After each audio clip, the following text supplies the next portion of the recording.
नमस्कार दोस्तों, आप सभी का स्वागत है अन्नपूर्णा क्लासेज में। पिछले वाले वीडियो में हमने 2017 रीट के पेपर के मैथ्स के जो क्वेश्चन हैं वो सॉल्व किए थे। तो आज हम रीट जो 2015 में हुआ था आपके लेवल 1 वाला, उसके मैथ्स के क्वेश्चन सॉल्व करने वाले हैं। तो आइए देखिएगा, बहुत ही अच्छा सेशन होने वाला है, तो अंत तक बने रहिएगा। ऐसे सॉल्यूशन आपको और कहीं नहीं मिलेंगे और सॉल्यूशन इतने फ्रेंडली होंगे आपके कि आप उनको एग्जाम हॉल में आराम से कर सकते हैं। तो देखिएगा, क्वेश्चन नंबर 144 पेन बेचने पर राम को 6 पेनों के विक्रय मूल्य के बराबर हानि होती तो हानि प्रतिशत क्या होगा। अब देखिए, इस क्वेश्चन पे सभी को बोनस मिला था। क्यों मिला था? ये क्वेश्चन सही है, लेकिन इंग्लिश वाले क्वेश्चन में और हिंदी वाले क्वेश्चन में थोड़ा डिफरेंस आ गया था। यहाँ जो ये बोल रहा है ना कि 6 पेनों के विक्रय मूल्य के बराबर हानि होती है, तो उधर वो क्या हो रहा था कि 6 पेनों के क्रय मूल्य के बराबर हो रहा था। तो लैंग्वेज का डिफरेंस हो गया था, इसलिए ये क्वेश्चन हटा दिया गया था। तो देखो, ये क्वेश्चन सही है, इसको सोल्व करते हैं। 144 पेन बेचने पर राम को 6 पेनों के विक्रय मूल्य के बराबर हानि होती है तो हानि प्रतिशत क्या होगा। अब देखिएगा, हानि हमारे पास क्या होती है? हानि हमारे पास होती है क्रय मूल्य माइनस विक्रय मूल्य। ठीक है, यही फॉर्मूला होता है ना हानि का। हानि क्या होती है? क्रय मूल्य माइनस विक्रय मूल्य। हानि कितनी हुई है? 6 पेनों के विक्रय मूल्य के बराबर। तो मैं यहाँ लिख देता हूँ 6 एसपी। ठीक है, 6 पेनों के विक्रय मूल्य के बराबर हानि हुई ना, तो मैं 6 एसपी यहाँ लिख देता हूँ। अब क्या करेंगे, देखो क्रय मूल्य कितना रहा होगा? 144 पेन बेचे है ना, तो 144 पेन का क्रय मूल्य कितना रहा होगा? 144 सीपी लिख देता हूँ। आप ये देखना कि एसपी का मतलब विक्रय मूल्य और सीपी का मतलब क्रय मूल्य, और माइनस कितना विक्रय मूल्य कितना रहा होगा जो 144 पेनों का? 144 एसपी। ठीक है, अब इसको सोल्व करिए आगे। देखो, ये 144 इधर जाएगा तो ये क्या हो जाएगा? 150 एसपी, और इधर क्या रह जाएगा? ये 144 सीपी। सीपी का मतलब क्रय मूल्य। अब देखो, यहां से हमें क्या हो जाएगा? क्रय मूल्य और विक्रय मूल्य का रेशियो मिल जाएगा। तो क्रय मूल्य अपॉन विक्रय मूल्य कितना आया? ये वज्र गुणा करेंगे तो ये तो देखो, सीपी के सामने तो कितना 150 और एसपी के सामने कितना हो जाएगा? 144। मतलब क्या, देखो क्रय मूल्य तो कितना 150 और एसपी कितना आया? 144। अब देखो, कोई चीज 150 में आपने खरीदी और 144 में बेच दिया आपने, ये रेशियो आया तो कितने का? 6 का लॉस हुआ है ना। लॉस कितने का हुआ है? मेरे को 6 का लॉस हुआ है। किस पे हुआ है? क्रय मूल्य पे। तो निकाल दीजिए कितना, हानि बटा क्रय मूल्य। क्रय मूल्य कितना? 150 इंटू 100, परसेंटेज निकालना है तो 100 से मल्टीप्लाई कर दीजिए। कितना आएगा? देखो, इससे काटोगे 50 से तो 2 बार, 3 बार, 3 को इससे वापस काटोगे 2 बार, तो ये कितना आ जाएगा? 4%। मतलब हमारा क्या आंसर आया? कितने परसेंट की हानि हुई है? हमें 4% की हानि हुई है। क्वेश्चन नंबर 2, 3 संख्याओं का औसत 7 है। अब देखो, 3 संख्याओं का औसत कितना हमारे पास? 3 संख्याओं का औसत 7। तो संख्याओं का योग कितना हो जाएगा हमारे पास? तो तीनों संख्याओं का योग कितना होगा हमारे पास? 7 इंटू 3। 7 इंटू 3 मतलब कितना हो गया? 21। तीनों संख्याओं का योग कितना आ जाएगा हमारे पास? 21 आ जाएगा। अब क्या बोल रहा है कि पहली 2 संख्याओं का औसत, ये 3 संख्याएं थी। ठीक है, इन तीनों का औसत कितना था हमारे पास? 7 था। तो इनका योग कितना आया हमारे पास? तीनों संख्याओं का योग 21 है। अब क्या बोल रहा है वो कि पहली 2 संख्या, मतलब पहली 2 संख्या ये वाली, इनका औसत कितना है? 4। तो इनका योग कितना हो जाएगा? देखो, एवरेज औसत अगर 4 है, 2 का औसत, ठीक है, 2 का औसत 4 है, तो इनका योग कितना हो जाएगा? 2 इंटू 4 मतलब कितना? 8। 2 संख्याओं का योग कितना हो गया? 8। अब देखो, तीनों संख्याओं का योग 21 और पहली 2 संख्याओं का योग कितना? 8। तो अगर 21 में से अगर मैं 8 माइनस कर लूँ तो तीसरी संख्या आ जाएगी ना मेरे पास। तो कितनी आ जाएगी? 21 में से 8 माइनस करोगे तो 13, और ये क्या हो जाएगा? हमारा आंसर हो जाएगा। मतलब तीसरी संख्या क्या है हमारे पास? 13। अगला क्वेश्चन देखिएगा, मोहन ने एक कार 2,50,000 में खरीदी और रू 3,40,000 में बेच दी, उसे कितने प्रतिशत का लाभ हुआ? तो देखिए, क्रय मूल्य कितना? क्रय मूल्य कितना? 2,50,000। और विक्रय मूल्य कितना है हमारे पास? बेची कितने में उसने? 3,48,000। अब देखो, 2,50,000 में खरीदी, 3,48,000 में बेच दी, तो कितना लाभ कितना हुआ होगा? 3,48,000 में से जब 2,50,000 हम माइनस करेंगे तो कितना? 98,000 का लाभ हुआ होगा। अब लाभ प्रतिशत निकालना है तो निकाल दीजिए। लाभ कितना है आपके पास? 98,000। लाभ किस पे निकाला जाता है? क्रय मूल्य पे। तो क्रय मूल्य कितना है? 2,50,000। परसेंटेज निकालना है तो 100 से मल्टीप्लाई कर दीजिए। देखो, ये 3 जीरो से, तो ये 3 जीरो कट जाएंगे। अब इसको 50 से काट दीजिए आप, कितने में? 2 बार कटेगा, ये 5 बार कटेगा। 98 को 2 से जब आप मल्टीप्लाई करोगे तो कितना आएगा? ये 98 को जब हम 2 से मल्टीप्लाई करेंगे तो कितना आ जाएगा? 196। और नीचे क्या है? ये 5। तो 196 में जब हम 5 का भाग लगेंगे तो ये कितना आ जाएगा? 39.2%। और ये क्या हो जाएगा? हमारा आंसर हो जाएगा। मतलब ऑप्शन बी हमारा यहाँ सीधा सा आंसर हो जाएगा।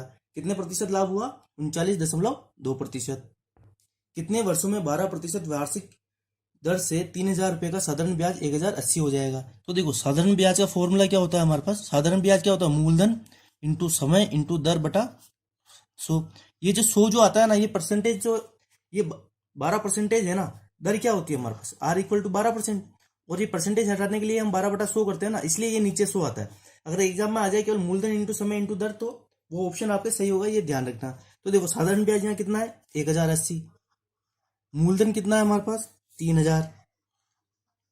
और क्या देर का हमारे को समय हमें निकालना है। दर हमें कितनी देर की? 12%। तो प्रतिशत का प्रतिशत हटेगा तो नीचे क्या आ जाएगा? 100। अब इसको सोल्व कर लीजिए। 2 जीरो से 2 जीरो कट जाएंगे, 1 जीरो से 1 जीरो कट जाएगा। 12 को 108 से काटोगे कितनी बार? 9 बार कटेगा। 9 को 3 से काटोगे क्या रह जाएगा? 3। तो ये क्या आया? टी इक्वल टू क्या आया हमारे पास? 3। मतलब कितना आ गया? कितने समय में? 3 वर्ष में। और यही क्या हो जाएगा? हमारा आंसर हो जाएगा। अगला क्वेश्चन देखिएगा। साधारण ब्याज की किसी दर से किसी धन का 10 वर्ष का ब्याज उस धन का 2/5 होगा। क्या कह रहा है कि साधारण ब्याज की किस दर से, सॉरी बोलने मिस्टेक हुई, साधारण ब्याज की किस दर से किसी धन का 10 वर्ष का ब्याज उस धन का 2/5 होगा। देखो अब यहाँ क्या आ रहा है? 2/5 आ रहा है ना, तो मान लेता हूं मैं, अगर मेरा मूलधन कितना, अगर 500 था, मान लेता हूं, मानने में क्या जा रहा है? मूलधन 500 था तो साधारण ब्याज कितना था? इसका 2/5। ठीक है, 500 का 2/5 कितना हो जाएगा? 500 का 2/5 मतलब कितना? 200 रुपए। तो ये क्या कह रहा है कि मूलधन 500 और साधारण ब्याज 200 रह गया, 10 वर्ष का समय दे रखा है। तो वापस वही चीज है, क्या निकालना है हमें? किस दर से? तो यहाँ दर निकालनी है ना, तो फॉर्मूला वही। साधारण ब्याज क्या होता है? मूलधन इंटू समय इंटू दर, नीचे बटा में 100। तो देखो उसको सोल्व कर लीजिए। साधारण ब्याज कितना था हमारे पास? यहाँ हमने निकाला 200। मूलधन कितना है? 500। समय 10 वर्ष, और आर हमें निकालनी है, और नीचे 100 लगा दीजिए। तो देखो ये 2 जीरो से 2 जीरो कट जाएगा। ये कितना हो जाएगा? 5 इंटू 10 कितना हो जाएगा? 50। 50 को 200 काटोगे तो क्या? 4 बार। तो आर कितना आ गया हमारे पास यहाँ? 4%। और ये क्या हो जाएगा? हमारा आंसर हो जाएगा। दो सरल रेखाएं ए बी तथा सी डी परस्पर बिंदु ओ पर काटती है। यदि ए ओ सी ये कितना देर का? 50। तो बी ओ सी कितना होगा? बी ओ सी कितना होगा? अब देखो ए ओ सी हमारे को 50 दे रखा है, और यहाँ एक ये सरल रेखा है ना, बोला है ना उसने सरल रेखा, तो सरल रेखा पर बनने वाला कोण कितना होता है? 180 डिग्री। ये पूरा कोण कितना होगा? 180 डिग्री। अब उसने ये 50 दे रखा, तो ये क्या हो जाएगा हमारे पास? 180 माइनस का 50। तो इसकी वैल्यू कितनी आ जाएगी?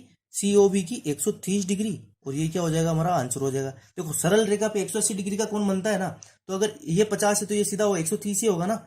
180 में से 50 माइनस कर लीजिए, आपका क्या आ जाएगा? 130 आंसर आ जाएगा। और ये हमारा आंसर हो जाएगा। दी गई आकृति में angle B A C equal to 30 degree है, ए बी सी 50 तथा सी डी 25 है, तब ए ई डी क्या होगा? हमें क्या निकालना है? ए ई डी। तो देखो स्टेप बाय स्टेप चलते हैं। ये 30 है, ये 50 है। त्रिभुज के तीनों कोणों का योग कितना होता है? 180 डिग्री। ये 30, ये 50, तो ये कितना एंगल आ जाएगा हमारे पास? 180 माइनस का 50 प्लस 30, तो कितना आ जाएगा? ये 180 में से जब हम 80 माइनस करेंगे तो 100 डिग्री। तो मतलब ये एंगल सी कितना आया हमारे पास? 100 डिग्री। अब देखिए ये सरल रेखा बन रही है ना, ये सरल रेखा है, तो ये अगर ये 100 है, तो ये वाला एंगल कितना हो जाएगा? 80 डिग्री। 80 डिग्री होगा ना, सरल रेखा है। सरल रेखा पे बनने वाला कोण 180 डिग्री। अगर ये 100 है तो ये कितना हो जाएगा? 80। अब देखो, अब हम ई वाला निकाल लेते हैं, ये वाला कोण। वापस त्रिभुज के तीनों कोणों का योग कितना होता है? 180 डिग्री। तो ये वाला जो त्रिभुज बन रहा है ना, सी डी ई, इसके अंदर देखो ये 80 है, ये 25 है, दोनों कोणों का योग कितना हो जाएगा हमारे पास? 105 डिग्री। अगर ये 105 डिग्री है तो इस वाले कोण एंगल का मान कितना आएगा? 180 माइनस 105। ठीक है, 180 माइनस 105 मतलब कितना? 75 डिग्री। ये वाला 75 डिग्री है। अब हमें निकालना क्या है? ए ई डी। तो ये वाला एंगल कैसे निकालेंगे? अब देखिए ये वापस सरल रेखा है, सरल रेखा पे एक तरफ 75 डिग्री का कोण बन रहा है, तो ये कितना हो जाएगा? 180 माइनस 75, तो ये कितना हो जाएगा हमारे पास? 105 डिग्री। और ये क्या हो जाएगा? हमारा आंसर हो जाएगा। मतलब कोण ए ई डी का मान क्या है हमारे पास? 105 डिग्री। और ये क्या हो जाएगा? हमारा आंसर हो जाएगा। अगला क्वेश्चन देखिएगा। किसी त्रिभुज में दो भुजाओं की लंबाई का योग सदैव होगा। तो देखो कोई भी त्रिभुज ले लो आप, किसी भी तरह का त्रिभुज ले लो। मान लो ये भुजा ए है, ये बी है, ये सी है। तो हमेशा जो दो भुजाओं का योग होता है ना, ए प्लस बी, ये हमेशा क्या होगा? आपके बड़ा होगा तीसरी भुजा से। इसी तरीके से बी प्लस सी क्या होगा? आपका बड़ा होगा ए से। इसी तरीके से आपका क्या होगा? ए बी हो गया, बी सी हो गया, सी प्लस ए, ये बड़ा होगा आपके पास बी से। मतलब क्या कहना है? क्या होगा यहाँ? त्रिभुज में दो भुजाओं की लंबाई का योग सदैव तीसरी भुजा से बड़ा होगा। ठीक है, ये योग है ना, तो ये तीसरी भुजा से हमेशा बड़ा होगा। तो हमारा ये आंसर क्या हो जाएगा, बी हमारा आंसर हो जाएगा। अगला क्वेश्चन देखिएगा, किसी आयताकार खेत का विकर्ण 17 मीटर तथा परिमाप 46 मीटर है। अब देखो आयत यही होता है ना हमारे पास, चारों कोणों का योग, तो क्या चारों कोण तो 90 डिग्री का योग 360 हो जाएगा, और ये इसका विकर्ण होता है। ये भुजा बराबर, ये भुजा और ये भुजा बराबर। अब क्या कह रहा है कि विकर्ण कितना है, 17। अब देखो यहाँ ये समकोण त्रिभुज बनेगा ना ये वाला। तो अब ये समकोण त्रिभुज का ट्रिपलेट क्या होता है, आपको पता है कि 8, 15 और 17 इसका ट्रिपलेट्स होता है। तो हमको यहाँ पता चल गया कि ये अगर 17 दे रखा ना, सबसे बड़ी भुजा 17 है, दो भुजाएं क्या होगी 15 और 8, तो ये कितनी हो जाएगी, इसको तो 15 मान लो लंबाई, और चौड़ाई क्या हो जाएगी आपके पास 8। तो देखो अब ये देखो कंडीशन सेटिस्फाई हो रही है क्या, परिमाप 46 है, तो ये 15, तो ये 15 और ये 8, तो ये 8। तो देखो ये टोटल इनका 15 + 15 + 8 + 8 कितना हो रहा है, ये 30 और 16 46। कंडीशन सेटिस्फाई हो रही है। अब इसने पूछा क्या, तो इस खेत का क्षेत्रफल क्या होगा, तो खेत का क्षेत्रफल क्या होगा, आयत का क्षेत्रफल क्या होता है हमारे पास, लंबाई इंटू चौड़ाई। सिंपल सा मल्टीप्लाई कर लीजिए, लंबाई कितनी 15, चौड़ाई कितनी 8, 15 8 कितना होता है 120, और 100 क्षेत्रफल है तो मीटर स्क्वायर आ जाएगा यूनिट में। तो ये क्या हो जाएगा 120 मीटर स्क्वायर, और ये क्या हो जाएगा हमारा आंसर हो जाएगा। क्वेश्चन नंबर 10, निम्नलिखित में से कौन सा सही है। सिंपल सा देखो, इससे सिंपल आंसर क्वेश्चन आपके क्या आएगा, a - b का होल स्क्वायर क्या होता है आपके पास, a² + b² माइनस का 2ab। तो ये किस ऑप्शन में मिल रहा है आपको, ऑप्शन सी में, तो ये हमारा आंसर हो जाएगा। इसी तरह अगर आपको a + b का होल स्क्वायर पूछा होता तो a² + b² प्लस का 2ab। सिंपल सा फॉर्मूला पूछा है। ठीक है, अगला क्वेश्चन देखिएगा, 4 - 2 - 9 की पावर 0 + 3 का स्क्वायर डिवाइडेड बाय 1 + 3 बराबर है। तो देखो उसको सोल्व करते हैं। ये कितना आ जाएगा आपके पास 4 माइनस का, ये कितना आ जाएगा अंदर माइनस का 7 की पावर 0 + 3 का स्क्वायर कितना हो जाएगा 9 डिवाइडेड बाय 1 प्लस का 3। अब देखो a की पावर 0 कुछ भी हो वो हमेशा क्या होता है 1 होता है। तो ये -7 की पावर 0 दे रही, तो ये क्या हो जाएगा 1। तो ये क्या आ जाएगा हमारा 4 माइनस का 1 प्लस का 9 डिवाइडेड बाय 1 प्लस का 3। अब बोर्ड मास का फॉर्मूला, ठीक है, सबसे पहले क्या सोल्व करते हैं, ब्रैकेट यहाँ है नहीं, ऑफ यहाँ है नहीं, ऑफ का मतलब का के की, ठीक है, मतलब बोलते हैं ना कि 7 का 3, तो मल्टीप्लाई करते हैं वैसा।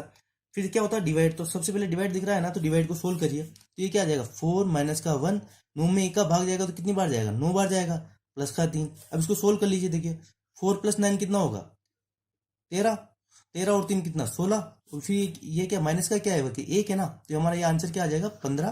ठीक है, 16 - 1 15, तो इसका आंसर क्या आ जाएगा हमारा 4 - 2 - 9 की पावर 0 + 3 स्क्वायर डिवाइडेड बाय 1 + 3 किसके बराबर है 15 के बराबर है। और ये क्या हो जाएगा हमारा आंसर।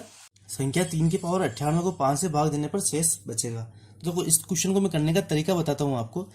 3 की पावर अगर 1 में रखता हूँ तो 5 का भाग देता हूँ तो शेषफल कितना बचेगा मेरे पास 3।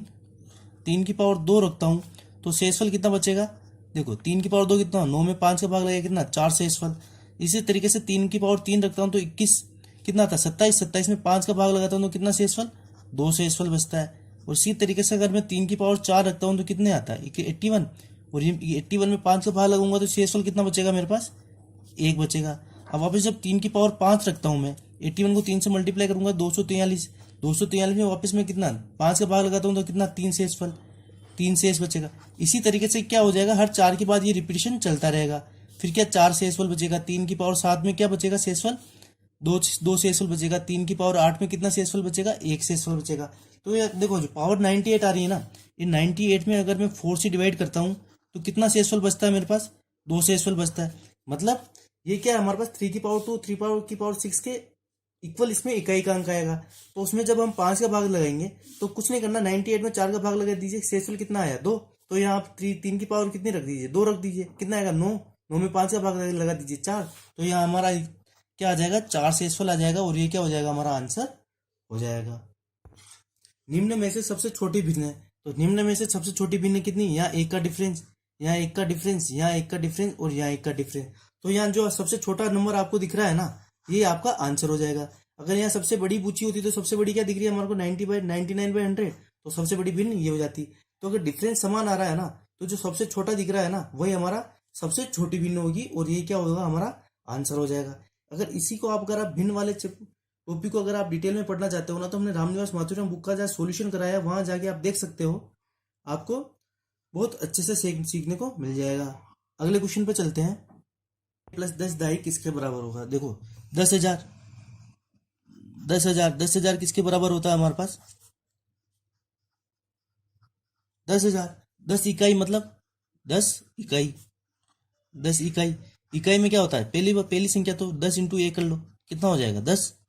इसी तरीके इसको भी हम क्या कर सकते हैं? 10 इंटू 1000। अब क्या कह रहा है कि 10 दहाई, 10 दहाई, दहाई क्या होता है आपके पास? देखो 10 दहाई तो 10 इंटू दहाई में कितना आता है? 10, तो ये कितना हो जाएगा? 100। अब इन सबको जोड़ लीजिए, प्लस दे रखा है ना बीच में, तो ये क्या आ जाएगा आपके पास? 10,000 प्लस 100 प्लस में 10, तो कितना आ जाएगा? 01101। तो ये क्या आंसर आ जाएगा हमारे पास? 10110। कहाँ आ रहा है आपके पास? 10110। आपको ऑप्शन ए हमारा आंसर हो जाएगा। ठीक है। 10 दिनों में मिनटों की संख्या बराबर है निम्न घंटों में सेकंडों की संख्या के। मतलब देखो 10 दिनों में जो मिनटों की संख्या होती है ना, वो इनमें से किस घंटे के सेकंड की संख्या के बराबर होगा। तो देखो 10 दिन में कितने मिनटों की संख्या कितनी होती है? 10 दिन में कितने होते हैं? 24 घंटे। और 24 घंटे में कितने मिनट होते हैं? 24 इंटू 60। तो ये तो क्या आ रहा है हमारे 10 दिनों के अंदर मिनटों की संख्या। अब हमें क्या निकालना है कि क्या कह रहा है कि निम्न में से सेकंडों की संख्या के बराबर होगी। तो कितने घंटों के सेकंड, तो घंटे को तो मैं क्या मान लेता हूँ? एक्स। और कितने सेकंड मतलब एक घंटे में कितने सेकंड होते हैं? 60 इंटू 60। 1 हावर में कितने सेकंड होते हैं आपके? 60 इंटू 60 कितना? 3600 ही होते हैं ना, 3600 सेकंड। एक घंटे में 60 मिनट, और 60 मिनट में और हर मिनट में कितने होते हैं? 60 सेकंड। तो ये वाली कंडीशन बन जाएगी हमारे पास। ठीक है, ये वाली कंडीशन किसके इक्वल है? यहाँ से एक्स की वैल्यू निकाल दीजिए, आपके पास हावर आ जाएगा। तो देखिए 60 से ये 60 कट जाएगा, ये 1 जीरो से ये 1 जीरो कट जाएगा, और ये 6 से 24 कट जाएगा, तो कितना बचेगा? 4 बार। तो एक्स की वैल्यू कितनी आ गई? 4। तो ये आंसर आ जाएगा हमारे पास 4 आवर। मतलब 10 दिनों में मिनटों की संख्या बराबर है निम्न घंटों में सेकंडों की संख्या के। तो 10 दिनों में मिनटों की संख्या बराबर है 4 घंटों में सेकंडों की संख्या के। ये हमारा आंसर हो जाएगा। एक बार वापस बता देता हूँ। 10 दिन में कितने होते हैं? 24 घंटे। 24 घंटों में कितने होते हैं? अब एक घंटे में कितने होते हैं? 60 मिनट। तो मल्टीप्लाई कर लीजिए 60। तो यहाँ से ये मिनटों की संख्या आ गई 10 दिन में मिनटों की संख्या। अब क्या कह रहा है कि निम्न घंटों में सेकंडों की संख्या के बराबर है। तो एक घंटे में कितने सेकंड होते हैं? एक घंटे में कितने होते हैं? 3600 सेकंड होते हैं ना। तो यहाँ तो क्या कर दिया हमने? घंटे को एक्स मान लिया, और यहाँ उसमें कितने सेकंड हो सकते हैं वो लिख दिया। इसको सोल्व कर लिया तो एक्स की वैल्यू कितनी आ गई? 4। और ये क्या हो जाएगा? हमारा आंसर हो जाएगा। अब क्वेश्चन नंबर 16 देखिएगा। सबसे अच्छा क्वेश्चन लगा मुझे इस पेपर का। देखो तो इसको सोल्व कर सकते हैं हम। तो देखो 256 को क्या लिख सकता हूं मैं? 4 की पावर 4, 0.16 आ जाएगा। और क्या लिख सकता हूं मैं इसको? 16 को क्या लिख सकता हूं मैं? 4 की पावर 2, और ये कितना आ जाएगा? 0.18 आ जाएगा। अब देखिए ए की पावर m और n अगर ये हो तो ये क्या हो जाता है हमारे पास? ए की पावर mn हो जाता है। तो 4 को, तो ये 4 की पावर कितनी आ जाएगी? 4 को जब हम 0.16 से मल्टीप्लाई करेंगे, 16 32 16 64 64 कितना आ जाएगा? 16 चौक 64। तो ये क्या आ जाएगा? 0.64। इसी तरीके से इधर क्या हो जाएगा? 2 को 0.18 से मल्टीप्लाई कर दो, कितना आ जाएगा? 4 की पावर 0.36। तो देखो अब देखो एक और फॉर्मूला होता है आपके पास, ए की पावर m इंटू ए की पावर n इक्वल टू क्या आ जाता है आपके पास? ए की पावर m प्लस n। तो यहाँ देख लीजिए बेस तो क्या आ रहा है आपके पास? 4, पावर में क्या आ रहा है? 0.64 प्लस ये 0, दोनों जुड़ जाएंगे। तो ये क्या हो जाएगा आपके पास? 0.64 और 0.36 कितना हो जाएगा? 1। तो ये 4 की पावर 1 कितना हो जाएगा? 4। और ये क्या हो जाएगा? हमारा आंसर हो जाएगा। कहाँ आ रहा है आज 4 आपका? तो इसका मान क्या होगा? ए आ रहा है ऑप्शन में, तो 4 हमारा आंसर हो जाएगा। अगला क्वेश्चन देखिएगा। निम्नलिखित में से कौन सा सही है? मतलब इधर क्या सही है? तो देखो साढ़े माइनस का 16 ग्रेटर देन -15, तो ये तो हो जाएगा गलत। माइनस की 16 15 से बड़ा कैसे हो सकता है? माइनस का 16 या माइनस का 20 ग्रेटर देन माइनस का 16, तो ये भी गलत हो जाएगा। माइनस का 16 ग्रेटर देन 1, तो ये भी गलत। माइनस का 16 लेस देन -3, तो ये कंडीशन आपकी सही हो जाएगी।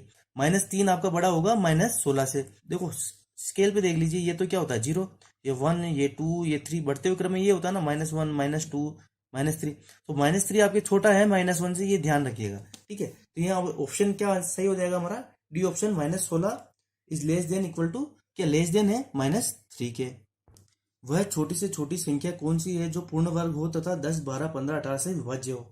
तो ऑप्शन से सोल्व करते हैं। इसी इधर देखिए सबसे छोटी संख्या क्या दिख रही है आपको इन चारों ऑप्शन में? 900। तो 900 से चेक करते हैं। 900 पूर्ण वर्ग संख्या है, हाँ ठीक है, क्योंकि 3 इंटू 30 कितना होता है हमारे पास 900 होता है ना, तो एक कंडीशन तो सेटिस्फाई की, पूर्ण वर्ग तो है। अब भाग लगा के देख लीजिए, 10 का भाग जाता है, जाता है, 12 का भाग जाता है क्या, तो देख लीजिए 12 84, ठीक है। फिर वापस क्या बचेगा, 60 बचेगा, तो 60 में भी जाता है तो 12 का भी जाता है। 15 का जाता है, 15 छक्के 90, तो ठीक है 60 बार जाएगा तो 15 का भी जाता है। 18 का जाएगा क्या, 18 का भी जाएगा, क्योंकि 18 पंजे कितना होता है, 18 पंजे 90, तो इसका भी जाता है। तो सबसे छोटी संख्या तो ऑप्शन डी ही हमारा आंसर हो जाएगा। इनमें सबसे छोटी संख्या 900 दिख रही थी ना, तो 900 से चेक कर लीजिए, तो हमारा आंसर क्या आया यहाँ 900। अगला क्वेश्चन देखिएगा, 1/3, 2/9, 5/6, 4/27 का एलसीएम होगा, एलसीएम निकालना है। तो देखो जब भी ऐसी फ्रैक्शन दी हुई हो उसका एलसीएम निकालना हो ना, तो आप क्या करोगे, अंश, अंश का तो निकाल देना एलसीएम, और हर का निकाल देंगे हम एचसीएफ, ठीक है, हर का क्या निकाल देंगे एचसीएफ।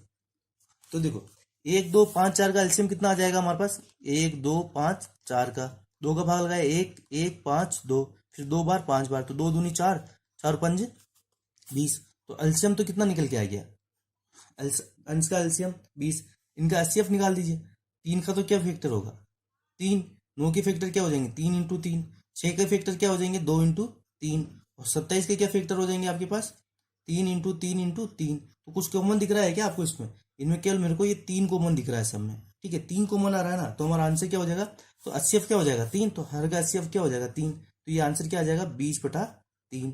मतलब इसका एलसीएम क्या निकल के आया हमारे पास 20/3, किस ऑप्शन में मिल रहा है, ऑप्शन सी में, यही क्या हो जाएगा हमारा आंसर हो जाएगा। अगला क्वेश्चन देखिएगा, दो संख्याएं 3:4 के अनुपात में है तथा इनका एलसीएम 84 है, इनमें से बड़ी संख्या कौन सी होगी। तो देखो दो संख्या 3:4 के अनुपात में है ना, तो मैं मान लेता हूँ एक तो है 3x और एक है 4x, इनका एलसीएम कितना दिया हुआ है हमें 84। तो देखो 3x के फैक्टर कितने हो जाएंगे 3 इंटू एक्स, 4x के फैक्टर कितने हो जाएंगे 4 इंटू एक्स, तो इनका एलसीएम कितना निकल के आ जाएगा, x तो कॉमन आ रहा है, तो x इंटू 3 इंटू 4, तो एलसीएम कितना निकल के आया 3x और 4x का, इस कंडीशन की बात कर रहा हूं मैं अभी, 3x 4x का एलसीएम कितना निकल के आया 12x, ठीक है 12x निकल के आया ना। तो देखो एक्चुअल में हमें दिया कितना है 84, मतलब 12x की वैल्यू हमें कितनी दे रखी है 84, तो 12 को 84 से काटो कितनी बार 7 बार, तो x की वैल्यू कितनी आ गई आपके पास 7। अगर x की वैल्यू 7 आई है तो 3x की वैल्यू क्या होगी 3 इंटू 7 कितना 21, और 4x की वैल्यू क्या होगी 4 इंटू 7 28। अब देखो एक संख्या 21 एक संख्या 28, हमको क्या निकालना बड़ी संख्या, तो 21 और 28 में बड़ी संख्या कौन सी है 28, ये हमारा आंसर हो जाएगा, ठीक है। देखो इसमें ऑप्शन से भी आप कर सकते थे, तो ऑप्शन में आपको 28 दिखता, तो ये तो क्या बड़ी वाली संख्या थी, मतलब 4 थी, अगर 4 की वैल्यू 28 है तो 3 की वैल्यू कितनी होती 21, 21 और 28 का आप एलसीएम निकालते 84 आता, तो कंडीशन सेटिस्फाई हो जाती, तो वहां से भी आप ऑप्शन से भी आप इसका आंसर निकाल सकते थे। अगले क्वेश्चन पे चलते हैं, दो घनों के आयतनों का अनुपात 27:64 है। देखो दो घन दे रखे हैं आपको, घन का आयतन क्या होता है हमारे पास भुजा क्यू, मतलब भुजा क्यू A1 क्यू, पहले का तो मान लेता हूँ A1 क्यू और दूसरे का मान लेता हूँ A2 क्यू। भुजा क्यू होता है ना, आपने घन का आयतन क्या होता है भुजा क्यू, तो मैंने ये क्या कर दिया भुजा क्यू ये कर दिया। अब क्या कह रहा है कि दोनों का आयतनों का अनुपात कितना है 27:64, मतलब पहले A1 Q upon A2 Q, ये कितना दे रखा हमारे को 27:64। तो देखिए यहाँ से भुजा ही निकाल लीजिए आप, भुजा कैसे निकालेंगे हम, क्यूब रूट कर लीजिए, क्यूब रूट दोनों तरफ, तो ये क्या आ जाएगा A1/A2 क्या आ जाएगा हमारे पास 3/4। 27 का क्यूब रूट कितना होता है 3, 64 का क्यूब रूट कितना होता है 4, मतलब छोटे वाले घन की भुजा तो है 3 और बड़े वाले घन की भुजा कितनी है हमारे पास 4। तो देखो छोटे वाले घन की भुजा 3, बड़े वाले घन की भुजा 4, तो इनके क्षेत्रफल का संपूर्ण पृष्ठ का क्षेत्रफल का अनुपात क्या होगा, संपूर्ण पृष्ठ का क्षेत्रफल क्या होता है घन का संपूर्ण पृष्ठ का क्षेत्रफल क्या होता है हमारे पास 6 भुजा स्क्वायर, ठीक है 6 इंटू भुजा स्क्वायर, तो इनका निकाल लीजिए। पहले वाले की भुजा की कितनी है A1, तो ये कितना हो जाएगा 6 इंटू 3 का स्क्वायर, और दूसरा वाला कितना हो जाएगा 6 इंटू भुजा स्क्वायर, दूसरे की भुजा कितनी आई थी 4, तो ये कितना हो जाएगा 4 का स्क्वायर। तो देखो 6 से 6 कट जाएगा, 3 का स्क्वायर कितना 9, 4 का स्क्वायर कितना 16, तो हमारा आंसर क्या आ जाएगा यहाँ 9:16, मतलब इसके संपूर्ण पृष्ठ के क्षेत्रफल का अनुपात क्या निकल के आ जाएगा हमारे पास 9:16, और ये क्या हो जाएगा हमारा आंसर हो जाएगा। एक बार और समझा देता हूँ, घन का आयतन क्या होता है भुजा क्यू, तो भुजा क्यू पहले की हमने मान ली A1 भुजा है, दूसरे की A2 भुजा है, इनका अनुपात हमको कितना दे रखा था 27:64, तो यहाँ से भुजा का अनुपात कितना निकल के आएगा हमारे पास 3:4।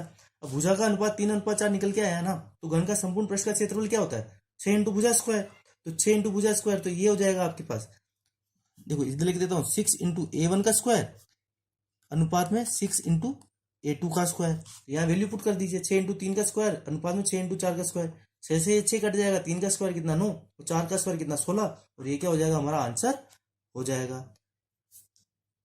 तो ये वीडियो आपको कैसा लगा प्लीज कमेंट करके बताइएगा। 2012 और 2011 के पेपर का भी सॉल्यूशन अगर आप इसी तरह चाहते हैं तो प्लीज कमेंट करिएगा, मुझे आपके कमेंट का इंतजार रहेगा। और अगर ये अच्छा लगा हो तो प्लीज लाइक करिएगा, चैनल को सब्सक्राइब करिएगा और शेयर जरूर करिएगा। धन्यवाद।